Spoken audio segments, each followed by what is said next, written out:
Hallo und herzlich willkommen auf dem Kanal mit der Mütze. Ich habe wieder ein neues Replay für euch eingeschickt vom guten alten Feed Enjoyer. Der ist unterwegs in seiner Main. Zu Beginn schauen wir uns erstmal die Schiffsaufstellung an. Wir haben 2 DDs, 5 Kreuzer und 5 BBs. Also im Großen und Ganzen sehr viel HP in der Runde. Das heißt, man kann sehr viel Schaden machen.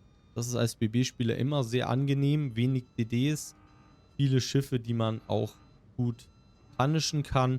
Gerade mit einer Main, wo man doch sehr viel Shells in der Luft hat und da gut mal die eine oder andere Breitseite punishen kann. Der Field Enjoyer hat sich jetzt entschieden, etwas nach vorne zu fahren. Erstmal die Distanz zum Gegner zu verkürzen. Das Thema ist halt immer, wenn ihr nach vorne fahrt, lasst euch da nicht komplett Nose-In catchen, dass ihr abgefarmt werden könnt, sondern versucht immer rauszukommen. Also er wird mittelfristig irgendwann mal einen Gamer-Turn machen müssen. Ja, jetzt ist er auch spotted. Da ist halt dann die Frage, wie viel HP oder wie viele Leute ballern da auf ihn. Da geht jetzt hinten auch ein Smoke auf. Das ist ein Zeichen dafür, dass die Minotaur da ist, höchstwahrscheinlich. Oder die Jinan. Das werden wir gleich an den Shots sehen. Aber wir sehen auch hier Moskwa im Zentrum. Da kommen schon die Shots. Dreht die Türme. Auch die Vermont schießt auf ihn. Frage ist, ja, die Moskwa fängt sich jetzt schon an zu winkeln. Deswegen überlegt er sich das Ganze nochmal. Kommen auch Yamato-Shots. Ja, man merkt jetzt, okay, da ist die Mino drin. Halland geht jetzt auf. Da hält er tatsächlich die Shots und schießt es auf die Halland. Das ist immer nie verkehrt, da möglicherweise auf den DD zu schießen. Gerade für ein Baby. Ich meine, er hat einen Ami-BB, er kann relativ viel heilen. Die haben einen verbesserten Heal. Aber man hat jetzt auch gesehen, der Gamer-Turn hat ihn jetzt 30.000 gekostet. Ja, also da war jetzt zum Glück keine Zitadelle dabei. Das ist schon mal ganz angenehm. Aber man merkt hier wieder, wie teuer das sein kann, wenn man einen Gamer-Turn ziehen muss vor vielen Gegnern. Hat sich jetzt als nächstes für die Yamato entschieden, die relativ breit steht. Jetzt ist die Frage, was geht da so rein? Und die Dispersion sieht auch sehr garstig aus. Sehr schöne 4 Pens mit einer Zitadelle, knapp 30.000 Schaden. Schön als zweite Salve. Relativ angenehm.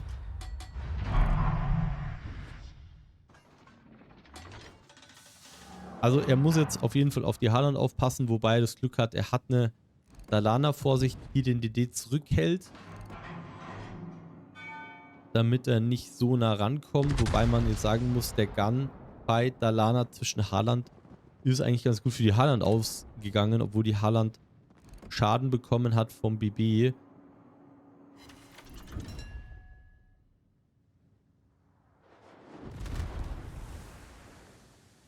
Nächste Salve auf die Yamato hat jetzt nicht ganz so viel eingebracht. Gut, er war jetzt angewinkelt. Kriegt jetzt immer wieder Shots von der Seite. Ich glaube, dass das die Moskwa ist, die hier die ganze Zeit auf ihn schießt. Haut hier seine nächste Salve raus. Man sieht die Yamatos gerade im Turn. Das könnte auch nochmal schmackig werden. Mal gucken. Ja, ist noch zu sehr angewinkelt. Ah, da geht viel in die Superstructure rein. Deswegen nicht ganz so viel Schaden. Aber er hat halt auch dafür geaimt, dass er Breitseite rüberfährt. Jetzt geht die Halland nochmal auf, die wieder rein engaged. Hat hier den Vorteil, dass er mit einer Radar-Mino auf der Flanke spielt, was ihm ganz gut den DD weghält. Zusätzlich noch. Minotaur ist jetzt auch aufgetaucht. Hat jetzt hier sich entschieden, noch ein bisschen mitzuböllern auf die andere Mino. Jetzt hat er sich entschlossen, auf die weghaltende Mino zu schießen.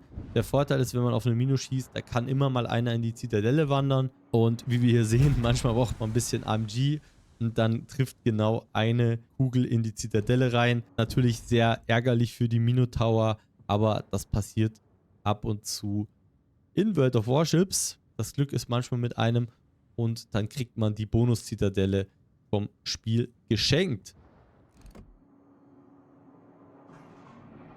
Moskwa ist jetzt auch ziemlich low gegangen.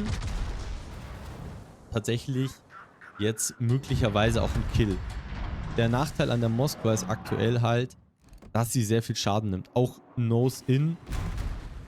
Viele BBs haben halt sehr viel Alpha, gutes Kaliber, kommen auf die Aufbauten, kommen auf den oberen Teil bei der Moskwa mit Pens durch und das ist halt ein großes Problem. Hier 10k würde ich sagen, ist eigentlich fast ein Easy Kill. Benutzt jetzt für seine Front Guns und dann seine Back Guns, um das abzusichern. Aber ihr seht schon, er hat gute Dispersion und da treffen 4 Shells, 3 Fullpens und dann sind 10k weg. So schnell geht's mit einer Moskwa. Damit erster Kill für den Feed Enjoyer und 100k Schaden auf dem Konto.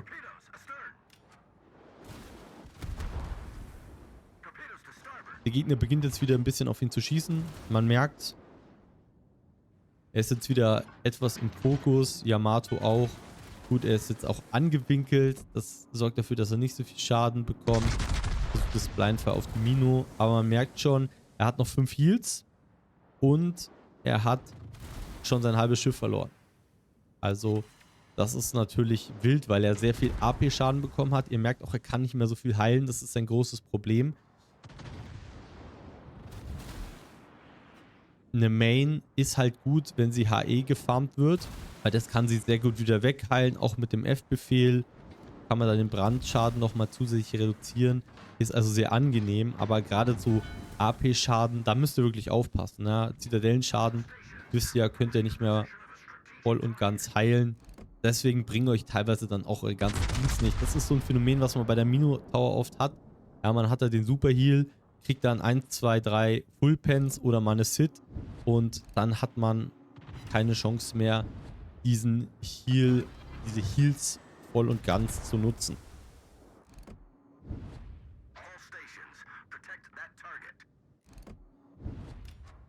Der Feed Enjoyer schiebt es Richtung Zentrum, hat sich da entschieden, da seinen Impact zu suchen. Vom Positioning merkt man, es ist eigentlich eine sehr passive Runde overall. Sein Team ist jetzt relativ weit vorne, der Gegner kitet raus, aber es wurde noch kein Cap geholt. Auch sehr interessant. Und da kriegt er die Doppelsit auf die Minotaur. Ja, das ist halt das Problem, ne? Gerade sowas wie Montana, wo die Shots halt sehr weit von oben kommen, wo du dann auch bei der Main noch mehr Kugeln in der Luft hast wie bei einer Monty. Da ist es für eine Mino relativ gefährlich, wenn man mal nicht aufpasst. Und dann wird man gerne mal abgeholt. Nächste Salve auf die Yamato. Die hat ein großes Problem, weil die jetzt vorne im Berg entlang fährt und kann nicht mehr so gut rausdrehen. Hat es in dem Fall nochmal gut geschafft und viel Schaden von sich abgewendet, aber er wird sich jetzt höchstwahrscheinlich beachen und dann wird er da ein sehr großes Problem haben, da wirklich wegzukommen.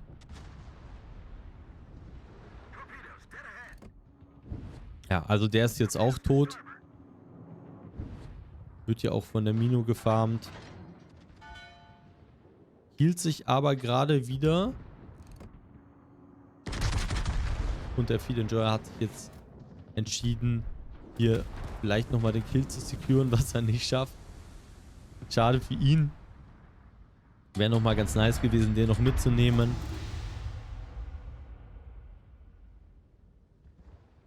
DM und Kurfürst pushen währenddessen auf der C-Seite für das Team Rot durch.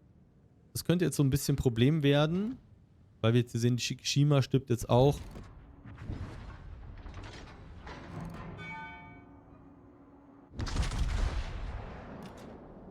Der Druck ist auf jeden Fall da von der C-Flanke. Der Gegner schiebt jetzt auch nach. Punktetechnisch sieht es jetzt schon nach einem kleinen Rückstand aus. Ja, man muss jetzt gucken, dass man wieder Kontrolle bekommt, was sehr schwer werden wird, mit Sicherheit. Ja, für einen Feed Enjoyer ist es jetzt ja auch hier eine gefährliche Position. Er muss jetzt nämlich zwischen den Inseln durchfahren und muss dadurch Breitseite zeigen. Haut jetzt hier die Shots auf die Main raus, der jetzt auch im Gamer-Turn steht, aber nicht hundertprozentig den abschließt, weil er es rechtzeitig sieht. Das macht jetzt der Feed Enjoyer auch, ist ganz interessant, um hier möglichst viel Schaden abzuwenden. Das gelingt beiden Main-Spielern hier sehr, sehr gut. Das Problem ist jetzt, dass hier die Main von Team Rot doch relativ breit steht und das könnte für ihn unangenehm werden. Feed Enjoy ist jetzt gewinkelt. Haut jetzt hier seinen Salve raus. Die Dispersion sieht sehr garstig aus. Kriegt ja auch eine SID 23k. Kann jetzt auch Richtung Insel fahren. Die Main sieht jetzt auch nicht mehr so gut aus. Der hat jetzt hier einen Doppelbrand, so wie es aussieht. Und kriegt hier nochmal einen mit von der Henry. Drüben auf der anderen Seite der Kurfürst.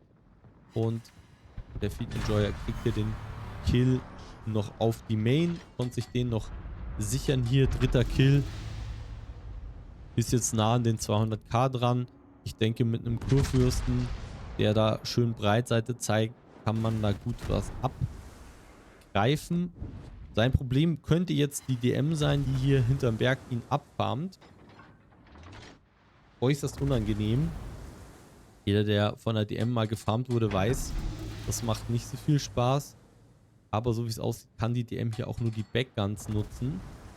Was natürlich für den Feed Enjoyer ganz angenehm ist, weil der Schaden vielleicht doch nicht so groß sein würde, wie wenn er alle Guns benutzen kann. Was jetzt scheinbar funktioniert. Er ist in Position gefahren, versucht jetzt hier mit seiner Main den Weg zu verkürzen, kriegt den Unterstützer, damit den Halsey Brock für einen besseren Reload. Enorm wichtig, gerade in so einem Game, wo man eigentlich doch hinten liegt. Schadenstechnisch hat er jetzt 200k locker geknackt. Konnte gut den GK hier abfarmen, nächste Salve kommt.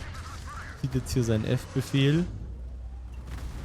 und kriegt den Kill auf den Kurfürst. Das könnte für ihn die Möglichkeit bedeuten, dass er da geht. So sieht's aus. Und sich erstmal in Ruhe um seinen HP-Pool und um sein Positioning kümmern kann.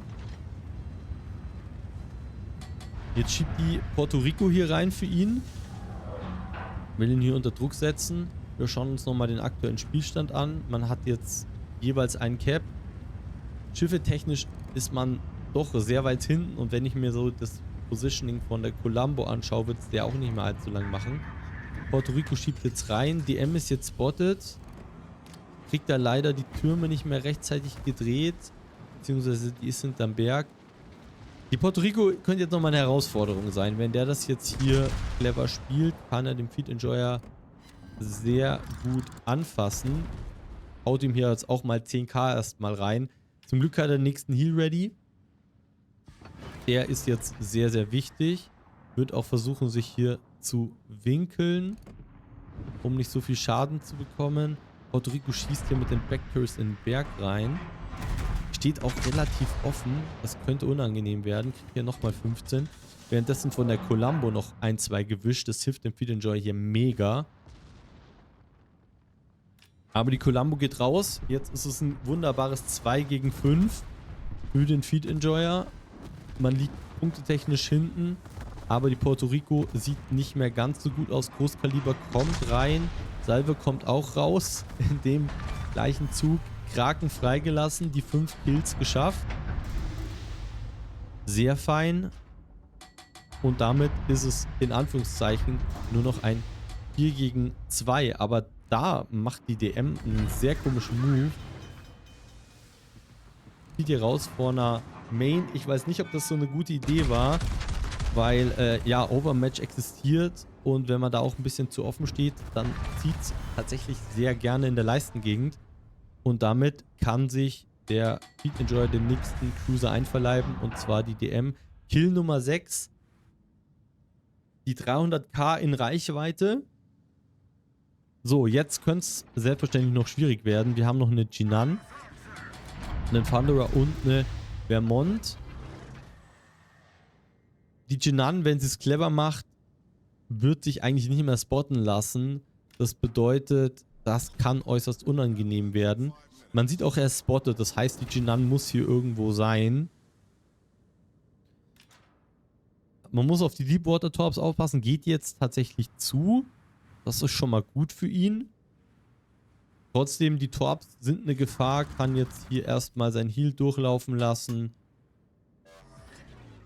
seine ganzen Consumables wieder ready machen, wie Damage Con, auch den Heal wieder. Hat jetzt einen Reload von 24 Sekunden auf der Main. Ich glaube, das ist ein sehr garstiger Reload für so ein Schiff. Das könnte äußerst unangenehm sein. Ist jetzt wieder spotted, ist wieder dark, okay. Sehr merkwürdig.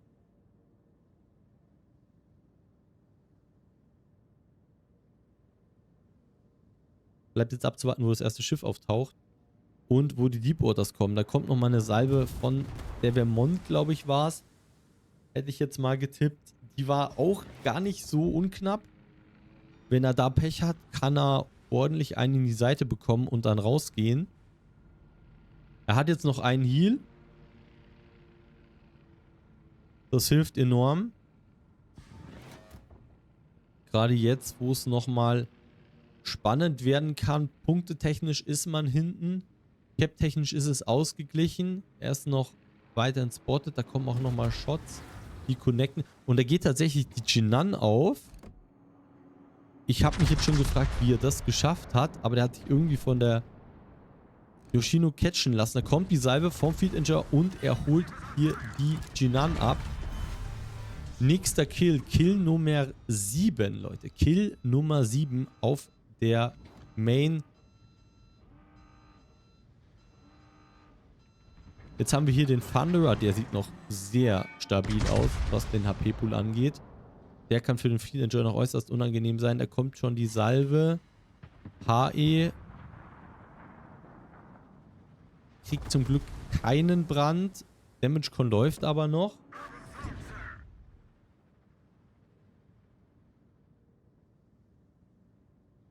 Zieht jetzt hier auch seinen Heal, weil er weiß, es ist sowieso egal. 50k ist ja häufig ein One-Shot. Jetzt stellt sich für mich die Frage, wo ist die Vermont? Er ist jetzt spotted.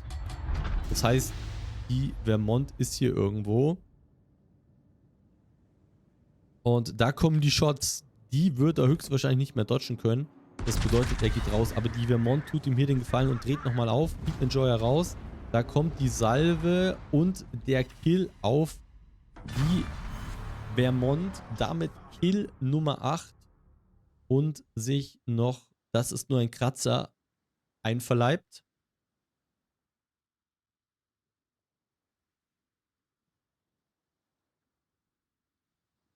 Man muss sagen, sie haben sich jetzt wieder gut rangekämpft. Durch den Kill auch mal. Ich meine, 8 Kills in einem Game ist schon eher außergewöhnlich. Kommt nicht so häufig vor. Oh, die Yoshino kriegt jetzt hier nochmal Shots. Punktetechnisch ist man sehr nah beieinander jetzt. Das ist das große Thema. Wenn die Yoshino aber das Cap bekommt, dann hat man vielleicht die Möglichkeit, dieses Game zu gewinnen. Ihr seht es auch im Chat. Hier wird die Möglichkeit nicht ausgeschlossen, dass man dieses Game vielleicht gedreht bekommt und noch holen kann. Ab jetzt hat man den Vorteil über die Caps. Wir sehen auch nur noch gut 1 Minute zu spielen noch. Die Frage ist jetzt, wird die Yoshino noch gekillt? Weil die Yoshino wird niemals den Thunderer killen. Dafür hat er zu viel HP. Möglicherweise noch durch Torps, aber ich gehe davon aus, dass der Thunderer eher ins A-Cap fährt. Also 30 Sekunden. Ich glaube nicht mehr, dass man das Game von Seiten des roten Teams wieder zurückholen kann. Die Punkte ticken. Jetzt wird rot geblockt, aber es reicht ganz einfach nicht mehr. Also, so wie es aussieht, hat der Field Enjoyer mit einer sehr starken Performance hier sein Team doch noch zum Sieg geführt.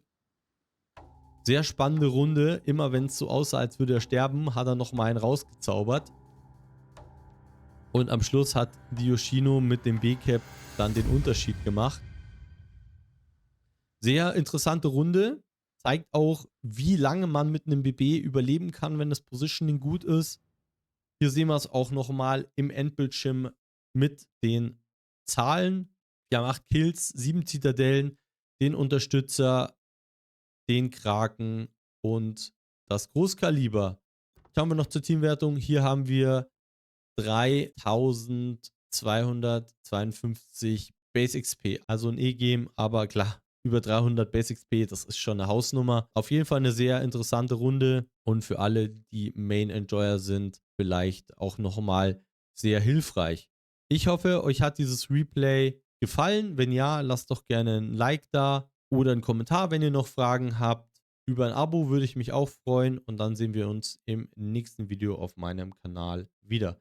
Die Mütze ist raus, macht's gut, bis zum nächsten Mal. Ciao, ciao.